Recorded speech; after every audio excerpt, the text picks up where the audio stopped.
بركشنجي دبح كبشو يا محلى مرقة لحم كبشو.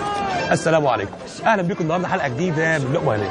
ولكن كالعاده عارفين احنا النهارده السبت والحد كالعاده مش داخل او مش جوه لقمه هنيه، احنا النهارده في قلب رود الفرج عند واحد اسمه صبحي. قال لك صبحي ده عنده مشويات مش عند حد. يا جماعه انا هو اللي خلق المشويات خلقها عند صبحي بس ما خلقهاش عند حد. قال لك لا، الراجل ده مميز بحاجات كتير. اول ما دخلت رود الفرج لقيت الموضوع زي ما انتم شايفين كده. اكيد كل طبق من دول فيه سر، واكيد كل واحد فينا ربنا مديله رزقه في سر مهنته. احنا جايين النهارده مع حضراتكم كالعاده في قلب المناطق الشعبيه اللي احنا كلنا بنموت فيها وطالعين منها ودايما بنحب ناكل فيها الاكلات الشعبيه بتاعتنا. جايين النهارده نعرف ونشوف اخبار اكل المظبوط وسر المهنه من صبحي. تعالوا مع بعض نشوف صبحي، بس الاول نطلع فاصل ثم نواصل.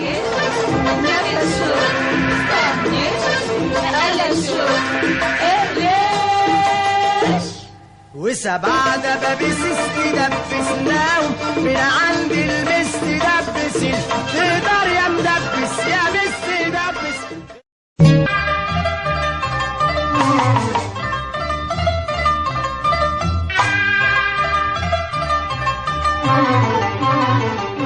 زي ما انتم شايفين النهارده الجزاره بسم الله ما شاء الله، كل انواع اللحوم موجوده، من البتلو للكندوز للضاني، كل انواع اللحوم.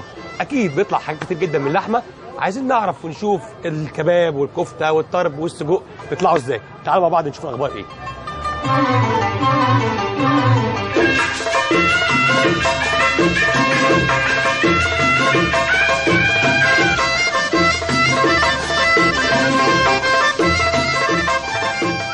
زي ما انتم شايفين الموضوع واضح جدا، كل انواع اللحوم موجوده. عايزين نشوف من المعلم سيد بتعمل ايه. سيد امورني، انت نمت ولا ايه؟ لا صح صباح الفل. اخبارك ايه؟ الحمد لله. قول لي بقى بتعمل ايه وايه اخبار الدنيا؟ صلي على النبي عليه الصلاه والسلام. قبل كل شيء انا عايز اعرفك ونعرف الناس كلها ان اللحم دوت طالع من المزرعه بتاعتنا احنا. ما شاء الله، الله اكبر. يعني حلو، على في ايدينا احنا. حلو، بتاعت الايه؟ الحاج صبحي. جميل. بندخله لا مؤاخذه سن صغير. سن صغير. حلو. ليه دوره عندنا. في تمام الدوره بتاعته بنبتدي نخرجه عندنا ونذبحه. تحت اشراف الطب البيطري طبعا قبل كل شيء. جميل. ده حضرتك. حلو. ويبتدي يتذبح يجي عندنا من المخزن يخش الثلاجات لحد ما المخزن اللحم بتاعنا لما يتشمع ونقدر ان احنا يبقى جنسات متماسكه ونبتدي نشتغل فيه. نمسك الخروف لا مؤاخذه نبتدي نفصله. حلو. بتطلع منه ايه بقى الخروف؟ الخروف بنطلع الرقبه نيفه. الرقبه نيفه. ركز معايا شويه. ماشي. وايه تاني؟ نيفه. بنطلع الزندين. الزندين الزندين نطلعهم موزه او اللي هي اللوحه. ماشي. كلام جميل. كلام زي الفل. نخش معانا بعد كده نخش على الصندوق. اللي هو الريش. بناخد طبعا الريش بتاعتها على مقدار معين وعلى سمك معين. حلو قوي. نقدر نشتغل فيه. حلو. بتطلع من الصندوق الريش بالحجم المطلوب، الحجم اللي هو المطلوب اللي هو يعتبر في متناول الزبون. حلو قوي. ماشي. وايه كمان؟ بعد كده نخش على الفخاد. الفخاد. ماشي. طبعا زي ما انت حضرتك كده هجيب لك فخده سليمه زي ما هي وافصلها قدام حضرتك. يلا عشان يبقى الكلام على مرأى ومسمع من الجميع. بالصلاه على النبي. ماشي. دي فخده. ماشي. قبل كل شيء بتنظف الفخده طبعا. ده الخيط بتاعك. الخيط بتاع المذبح عشان برضه الناس تبقى كلها شايفه وعارفه. حلو قوي. كل يوم بالتاريخ بتاعها باليوم. حلو. كلام جميل. ماشي الكلام. نبتدي طبعا احنا بنخف السمك بتاع الدهن ندلع عليه طبعا لان الزبون مش هيقدر ياكله كله. بالظبط اكيد. طيب السمك ده انت بتقول الزبون ما بياكلوش. كلام جميل. بس انا بشوف ساعات معظم الكبابيه او الجزارين بيحطوا في وسط الميزان لو كان جزار او ممكن يحطه في وسط المفروم لو كان كبابجي، وممكن يحطه في وسط الكباب والكفته فيديله نفس. انت تستخدمه ازاي؟ هو بيبقى ليه استعمال تاني عندنا طبعا. بس طبعا السمك بتاعه دوت لما ينزل على الشوي طبعا الزبون مش هيقدر ياكله، ولو أكيد طفل طبعاً. صغير، لو طفل صغير جه مسكها طبعاً. هيضطر ان هو هيسيبها لانه مش هيقدر ياكلها. بالظبط. فانا عايز احبب تفتكرش. الزبون اللي عندي في حته اللحمه، او احبب مظبوط. الطفل قبل الزبون. صح. ان الطفل هو اللي هيجيب والده او والدته المكان اللي صح عنده. صح بقى صح حضرتك مظبوط. بس كده، فهو اضطر ان انا اخفها بالدسم المناسب بتاعها. حلو، لا هي- يديها طعم حلو ولون كلام مظبوط. جميل، ولا منها انها تتحرق مني على الشوي وانا بشيكها او بشكها ما تنشفش مني. برضه بيبقى فيها رونق وطعم جميل. فاهم. دي اول حاجه طالعه من الفخده. حلو والله، الوش ما بتاع صلى الفخدة. يطلع ايه بقى الفخذ دي بقى؟ دي الوش بتاع الفخدة. شغالها ايه بقى دي؟ دي بنشغلها كده اهوت. شغل كل الفخده يعني بتتفضل تصنع بتشتغل ايه؟ كباب. أنا قصدي. كباب. كباب. كل الفخده بتتصلح كباب. حلو قوي. زي ما انت شايف حضرتك كده. حلو قوي. ده الكباب البلدي اللي انتوا شايفينه من عند صبحي الكبابجي. دي برضه كده ماشي. فردتها. حلو. هوريها لك. مش انا شوف حلو قوي. طيب انت فهمتني كده ايه الموضوع من الخروف. حلو الكلام. دي كده خلاص، دي برضه كده كباب. خلاص كده اهوت. دي كده على التقطيع، عايز نقطعها لك مش نقطعها فارق. لك. بس حلو انا عايز قوي. اوضبها لك كلها مره واحده واقطعها لك كلها ماشي مرة الكلام. واحدة. دي من الفخده. كده. حلو قوي الكلام ده. لسه بقى طبعا بقيه الفخده. حلو. طبعا دي عندي اللي هي الكولاطه. الكولاطه. طبعا تعتبر اللي هي اميز واطعم حته. اللي هي تعتبر انعم حاجه. انا طبعاً بحب هي الكولاطه الفخدة- على فكره. طبعا هي الفخده كلها ناعم. يعني من احسن حته اللحمه اللي بحبها الكولاطه. طبعا احنا بنقول هي الفخده كلها ناعم عشان الزبون او الناس ما تفتكرش ان دي اطعم حته في الفخده بس. بس احنا بنقول ان تعتبر دي اميز حته في الفخده لانها طريه. ما فيهاش انسجه والنسيج بتاعها ايه؟ ناعم. كده ناعم. حلو. بال حضرتك حلو نشيل أوي. الحته الصغيره ديت اللي هي فيها العرق بتاعها عشان ما تشدش مع الزبون. اهوت. اكتر اهتماماتك في الشوي هنا مظبوط صح كده؟ كلام جميل. انتوا هنا مشويات فقط لا غير. كل حاجه. صح كل كده؟ تصنيع اللحوم. كله تصنيع لحوم. كله تصنيع لحوم. حلو قوي. طب قول لي معاك. في زبون مثلا يجي يقول لك مثلا عايز اخد منك فخده كامله تديها له؟ شيء جميل. عادي بديله- جدا ها؟ بديله. يعني مش شرط انت عشان فاتح مشويات وفي قلب روض الفرج فتقول للناس لا انا بتاع كباب وكفته بس. الزبون هنا ما بيطلبش مني اللحمه او ما بيطلبش مني فخده زي كده اهوت وهو معدي، لا ده بيخش ياكل الاول. حلو. وبعد ما هو بياكل بيصر اصرار دايم. حلو. اللهم صل على النبي. هي دي الريش اللي جايه من الصندوق. دي ريش كباب. دي اللي هي حلو الريش اللي الكلام. بتطلع من الصندوق. ما شاء الله. حلو قوي. ماشي كمل انا شغال معاك اهو. عندك الزبون ان هو بعد ما بياكل طبعا بيطلع باصرار مستديم ان هو لازم ياخد من اللحمه. طبعا ليه؟ ان هو انا معاك. طبعا لو هو كل اللحمه وبيطلع جدا متمسك بيها. فبضطر ان احنا عندنا طالما الزبون شاف حاجه ما نقدرش نقول له لا. انت عارف ان الحاج صبحي عنده خلطه كده. ايوه دي اللي عايش مازال عليك. لحد النهارده احنا ما نعرفهاش. ده كده مظبوط الكلام ده يا ريس ولا انا غلطان؟ 100 100 ماشي الكلام. هتشغلني معاك؟ 100 100 شغلني معاك؟ تشغلني انت معاك. ضمنت اهو يا جماعه. ماشي. ماشي.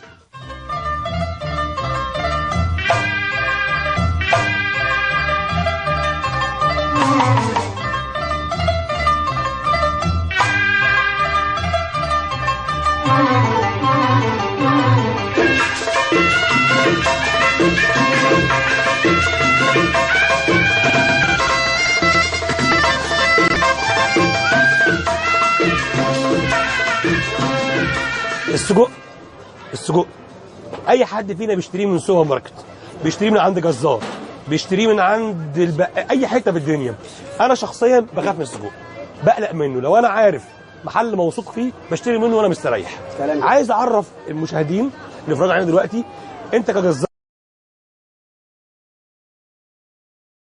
وبتعمل اكل مشويات وبلدي وكل الناس كلها عارفه شغلك، بتعمل السجق من اي نوع لحمه وبتعمله ازاي؟ على قد ما اقدر بخلي مثلا ايه التلت والتلتين. التلت ايه والتلتين ايه؟ التلت مثلا حاجات ملبسه زي كده اهوت خفيفه. حلو. التلتين لحمه احمر. حلو قوي. يعني انا بتكلم في التلت الدهن النظيف دوت، وده حاجه اساسيه قبل اللحمه. يعني نتكلم مثلا في 70% لحمه و30% و30% يكون دهون مشبعه مش تقدر تربط معايا حته السجق وليها طعم معايا. ودهون معينه يعني مش اي دهن.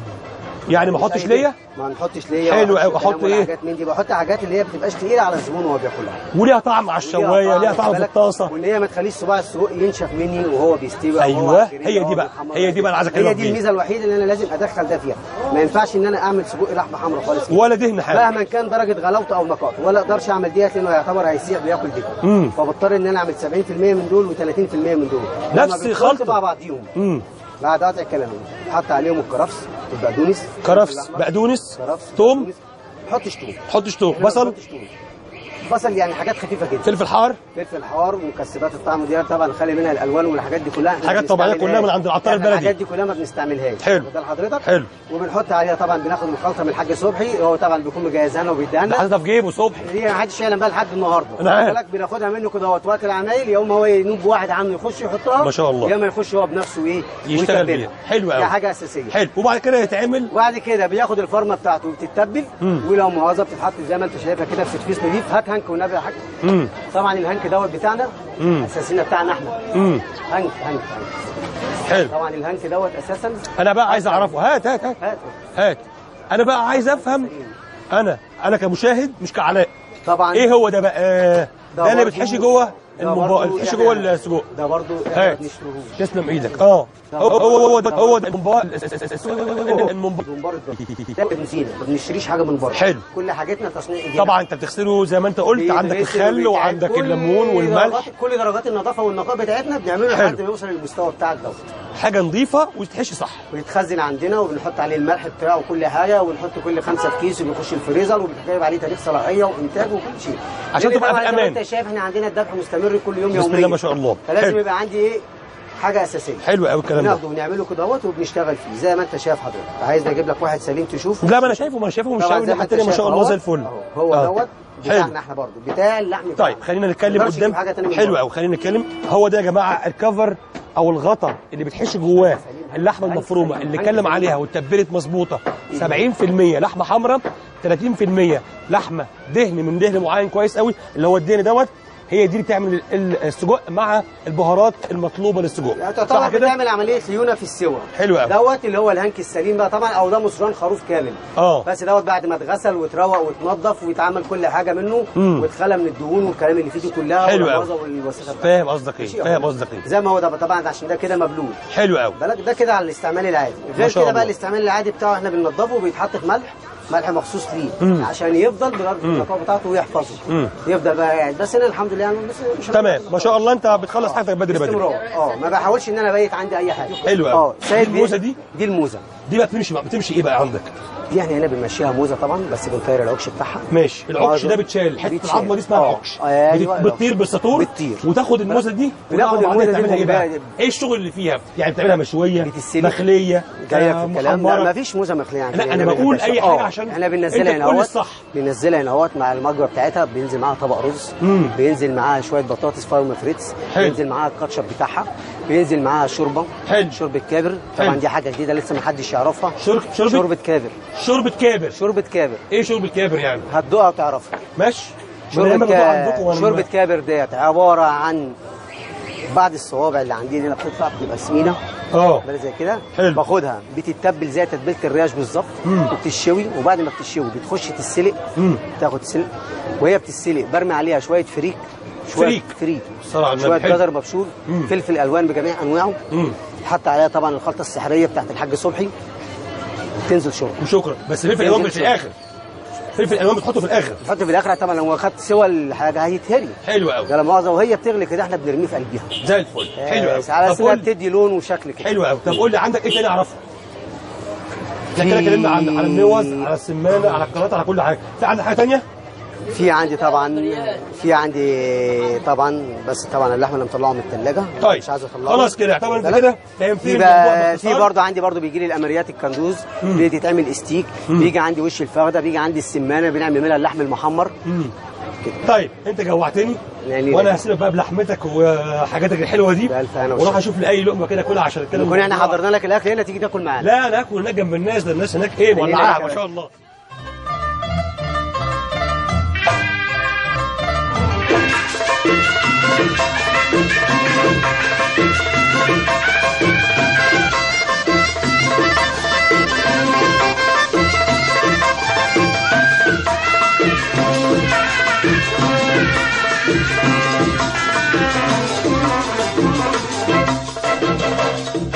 اهلا بكم مره ثانيه مع لقمه هنيه ومع الحاج صبحي. عامل ايه يا حاج صبحي؟ اخبارك ايه؟ يقول لك بتحب رب حبك في عبده. وما شاء الله كل الناس دي حباك وجاي حد عندك في قلب رود الفرج. فالموضوع فيه سر وفيه ان. ايه الموضوع؟ مراعيه ربنا بس في الاكل. ما شاء الله. مراعيه ربنا بس. طيب انا شايف عندك بسم الله ما شاء الله من اول ما دخلت الناس كلها مرحبه بالاكل وشايفه الموضوع حلو، لانك انت عندك ميزه حلوه قوي. انت عندك من اول بتذبح لحد ما بتشوي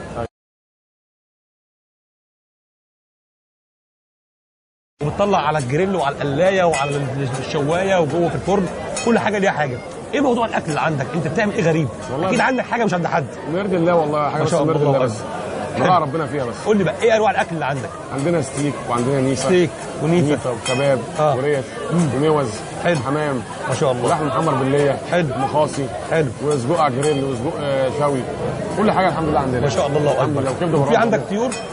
لا حمام بس. ما عندكش فراخ؟ ما عندكش فراخ بس. فراخ وحمام بس. حلو قوي. ايه المميز عندك انت بتتميز بيه او حاجه بتعملها انت بطريقتك؟ الكفته والسجق الكفته والسجق انت المشهور باكتر حاجه. حلو قوي. والنيفه برضه مش كل الناس عندها نيفه. حلو الحمد لله. حلو قوي. قول لي بقى ايه اخبار الاكل عندك؟ طمني زي الفل كده، يعجبك حاجه زي الفل. بتتبل الحاجه ازاي؟ بتتبلها امتى؟ بنتبلها من بالليل للصبح. من بالليل للصبح. هو ده السر من الاخر. هو ده السر بتاع الخلطه. انت بتعملها صح. طب قول لي تتبيلتك دي بتاعتك انت لوحدك مش مع حد تاني. يعني البهارات اللي بتحطها مش كل الناس بتحطها. بس انا مش هقول لك انا مش هضحك عليك ولا تضحك عليا تقول لي سر المهنه. انا عارف الحكايه وده حقك وده حقك. ربنا يعزك. بس مبدئيا مثلا الكباب والكفته بتتبلوا ازاي؟ يعني هو بعتمد على ميه البصل. ميه البصل بس دي اساسيات عندك. ايه الاساس؟ ووقت طويل في التتبيله. بتقعد مثلا 6 ساعات، من 6 ساعات كده ل 12 ساعه. يعني بتتكلم في نص يوم او يوم زي ما انت بتقول. حلو قوي. طب والسجق اللي عندك انا شايف عندك جزاره بسم الله ما شاء الله، وتبيح والناس بتذبح وبتاع وتشفي وشغل عالي. المفروم من عندك وكل حاجه بتطلعها بتصنعها هي موجوده عندنا. بتشتغل في الضاني بس؟ والنيفه وكندوز. ايه انواع الكندوز بتشتغل بيها زي ايه؟ البقري. حلو قوي. بتطلع ايه في البقري؟ كباب مثلا ولا بتطلع ايه؟ بتطلع منه الامريات نعملها ستيك. الامريات بتعملها ستيك. حلو قوي. طب والضاني؟ الضاني كله كباب ونيفه. كباب ونيفه بس. وكفته. حلو. الكفته. الكفته عندك انا هفتر السر. انا باكل من عند الصبح من قبل ما اجي اصور عنده، فانا عارف ان الاكل بسم الله ما شاء الله حلو. الكفته عندك مميزه. ربنا يعزك. يعني مختلفه. يعني والله ما بشكر فيك. انت عارفني انا صريح. ربنا يعزك. بس انت بتاكل الكفته في عندك فيها عرق كده، تحس ان هو ملبس بس طعمه حلو. هو الضاني بيديها طعم حلو. الضاني والكندوز محطوط عليهم. والسجق؟ السجق كله ضاني. كله ضاني. حلو قوي. طيب الشوايه دي عليها ايه؟ ده جريل. حلو. ده جريل بنسوي عليه لحمه ونسوي عليه سوي عليه اي حاجه. كبده لحمه. المشويات فحم. ما فيهاش هزار. كله فحم. حلو قوي. طب هتدوقني ايه يا عم؟ اللي انت عايزه فيه. انا شايف ان السلطه كده شكلها ما بيحصلش. لا يا باشا نجيبها. طب قول لي انت طبق السلطه ده بينزل عند اي حد؟ رنشات. اي حد بيطلع له طبق السلطه ده كله خضره فريش. انا شايف خيار وطماطم وفلفل وبصل ومروق مساء. حلو. والسلطه بتاعتك عباره عن ايه؟ قوطه وطحينه ومخلل بس. سلطه طماطم وطحينه ومخلل بس. ودي ميه السلطه. ميه السلطه. حلو قوي زي الفل. والطواجن عندك ايه اخبارها؟ عندي طواجن باميه وبسله. طبيخ. فريك. يعني انت مش بس مشويات، انت عندك كمان طبيخ. عندنا طواجن. حلو. ايه بقى ده؟ باميه وبطاطس وبسله وفريك. باميه وبطاطس وبسله وفريك. حلو قوي. ما عندكش عكاوي؟ بنعمل عكاوي بس يعني برضه ليك في اليخن والحاجات الحلوه دي. حلو قوي. انت هنا بسم الله ما شاء الله كل اللي بيتفرج بيحبك. الحمد لله. والناس كلها من اول ما داخلين حياه صبحي الحمد لله. وبالعافيه عشان نصور. فده من فضل ربنا سبحانه وتعالى انه يديك الموهبه دي. الحمد لله. اهل المنطقه هنا يعني بقالهم قد ايه معاشرينك وانت بقالك قد ايه عايش هنا؟ انا مولود هنا وبقالي فاتح دلوقتي بقالي 22 سنه. بسم الله ما شاء الله. انت كلك عمرك كام سنه؟ 22 سنه. انا 47 سنه. والله العظيم. بسم الله ما شاء الله. ربنا يديك الصحه. بادئ هنا من الصفر يعني الحمد لله. بسم الله ما شاء الله. الحمد لله. حلو قوي. انت اكتر الناس اللي بتيجي عندك هنا بيبقى نفسهم ياكلوا ايه عندك اكتر شيء؟ يعني الكباب، النيفه، الكفته، السجق، كل زبون ليه طلبه. كل واحد ليه طلبه. بس انت بتحب دايما المميز عندك انك تعمل حاجه بنفسك انت. الكفته بتقنها يعني عشان هي الكفته بتقنها ماشيه في كله. حلو قوي. الغني والفقير. انا عايز اسالك سؤال. انا عارف ان اسعارك حنينه ما دام قلت الغني والفقير. ايه الفرق ما بين الكفته اللي بتقف على السيخ الكفته بتبقى ثابته؟ بتبقى التتبيله بتاعتها. التتبيله مش عرق؟ لا هي بس بتاخد ميه بصل، يعني في ميه البصل للكباب. الميه البصل للكباب والتفل. التفل بناخده للكفته. حلو. وتقعد الكفته لازم ترتاح 3 ساعات في التبريد. 3 ساعات في التبريد. تديها ملح وفلفل وجوز الطيب وكلام من ده. تدي عرق في السيخ. بس كده. وبعد كده تحطها في الثلاجه وتطلعها تشكها. وتطلعها تشكها على طول هي تسيخها يعني. ايوه. حلو قوي. طب وبالنسبه للحوم الاستيكات بتعملها ازاي؟ لازم تبقى برضه يعني من 12 ساعه ل 6 ساعات. برضه التتبيله من 6 ساعات ل 6 ساعات. هي التتبيله بتسويها. حلو قوي. والريش نفس القصه برضه. نفس القصه. ايه تاني عندك؟ والحمام؟ الحمام بنتبله بقى من بالليل ونحشيه رز من الفرن كده. حلو. ونحشيه ونسلقه. بتسبك الاول الرز بتطبخه؟ لا بنحمصه. تحمشه كده. وبعد كده تحشيه وهو ينتش مع نفسه. نايم. حلو قوي. وانت حطه سليق بقى عادي زي الفل. ما شاء الله. انا شايف الموضوع داخل علينا. ربنا يعز. ايه ده يا عم طارق؟ لازم يا ما باشا شاء الله، الله اكبر، حلو قوي. ايه بقى الكلام ده يا عم الحاج؟ حبيبي يا باشا. اللهم صل على النبي. ده حمام؟ ايوه يا باشا. بسم الله ما شاء الله. حلو. وده ايه ستيك ده؟ يا باشا، ستيك. ده الستيك؟ ما شاء الله. حلو قوي. نيفة ودي بقى. النيفه؟ ايوه يا باشا. جميل. بس ولا جنزله. حلو. وده ايه ده؟ هو سخن يا عم طارق، تسلم ايدك يا عم طارق. ده سجق يا باشا. ده سجق؟ ودي كبده. انا هجيب لك بيت الاكل. ودي اه، هات كبدة بقى الاكل يا بلدي. عم طارق. زي الفل. ده سجق ما برضه شاء باشا. الله. ده سجق وده حلو سجق. قوي. طيب انا شايف عندك يعني شكل الكلام، اكيد مش هتكلم انا عن الاكل، حضرتك مش شايفين كل حاجه، بس في سر انت شغال عليه. انا شايفك حاطط الكبده والسجق في ورق المونيا وكاميرو، ليه؟ يعني يبقى لازم مع الجريل، يعني يبقى ليه شكل كده دي شكل انت تسبيكة مميز في بيه قلبه ما شاء الله وحاجة عليك. خالص. وهنا حاطط الكبده وحاطط النفوس والحلويات تحتها عيش، ليه؟ في زبون غاوي بعد ما ياكل ياخد التتبيله الصوص اللي بينزل ده ياكله كده في انا شخصيا بحبه جدا، بس انا بطلع منك الكلام في النص كده. طيب والحمام حاطط معاه بطاطس ليه؟ يعني هو جرنش دي برضه حاجه برضه ونقنقه. حلو ما شاء الله. وهنا حاطط تحت الستيك بقدونس يشرب الزيت لو فيه زيوت او دهون. لا هو شوي كله دهون. حلو قوي. والنيفه برضه بقدونس تحت منها برضه. حلو قوي ما شاء الله. طيب قول لي، نفس التركيبه دي كلها انت شغال عليها كل يوم ما بتغيرش يمين لا وبتاع؟ مفيش حاجه كله ثابت كل يوم. ثابت. وشغال كل يوم نفس الموضوع. انت ما شاء الله الله اكبر، مشويات اكتر شغل أيوة. عندك. وبتزود عليها الطبيخ لو حسب طلب الزبون. حلو قوي زي الفل. طيب الموضوع زي ما انتم شايفين، يعني بسم الله ما شاء الله الله اكبر، ربنا يديله الصحه يا رب. الاكل اي حد في الدنيا ممكن يعمل اكل، هو ده الطبيعي، ده ما فيهاش اي صعوبه، ولكن الفكره في تركيب الاكل او في صنع الاكل او في التتبيله. صبحي قال لك انا بتبل من 6 ساعات ل 12 ساعه، يعني بيبقى عاده بيكلم نص يوم او ممكن يكون معاه يوم عادي جدا. واهم من التتبيله واهم من الشغل اللي هو بيتقن العمل، وهو ده اللي المفروض يكون في امانه ما بين اي حد بيعمل اكل.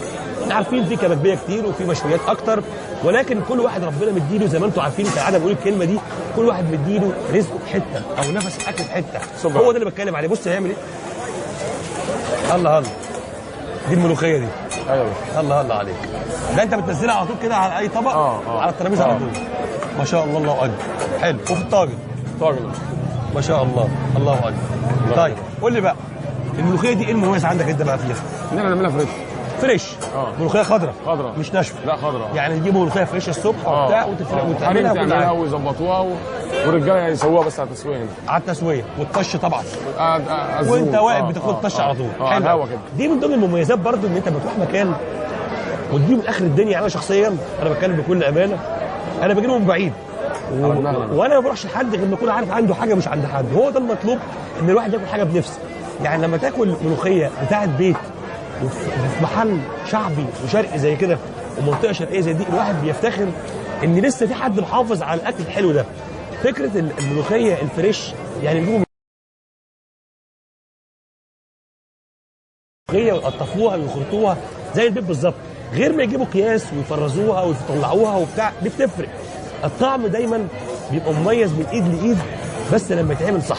واللي احنا شايفينه النهارده في رود الفرج، في قلب يعني بلد الرجال المعروف، الاساس المعروف في رود الفرج، مش بعيد ومش غريب على كل حبايبنا اللي ورا الكاميرات. حتى طبعا الموضوع كبير، واللي ياكل اكل حلو لازم يكون متمزج عند صبحي، صح كده ولا انا غلطان؟ طب انت شايف ان احنا ناكل ايه؟ انا مش انت اكيد مش هاكل الاكل ده كله، يعني بالعقل كده صح كده؟ كل حاجه زي الفل. اكلنا ايه؟ دوق كده يا باشا اللي يعجبك، حاجه كده مميزه. كل طيب نيفه. يعني ده ايه ده؟ نيفه يا باشا. انا بحب اكل بالعيش. حرام. ايش يا باشا؟ لا تسلم ايدك يا ابو زيد. اتفضل عيش كده الله يكرمك. اتفضل يا باشا. طيب زي ما انتم شايفين كده، يعني نيفه وحمام وستيك وسجق وكبده ما شاء الله وملوخيه وشغل عالي. انا لو قعدت اكلت قدامكم هيبقى الموضوع فيه اغراء. السلام عليكم.